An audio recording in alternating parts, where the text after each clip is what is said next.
இன்றைக்கி எல்லாம் சப்தகன்னியை கும்பிடலான்னு சொல்லிட்டு வந்தேன். சஷ்டியும் இருக்குதுன்றதுனால இந்த இடத்துல வந்து பவதாரிணி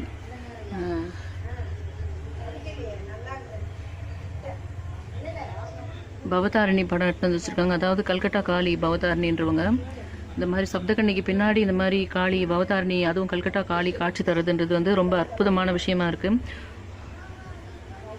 உங்கள் வேண்டுதல்களை வைங்க. அதாவது சப்தகன்னியும் காளியும் சேர்ந்து, அதுவும் கல்கத்தா காளி பவதாரிணியும் சேர்ந்து உங்களுக்கு வந்து அருள் புரிவாங்க.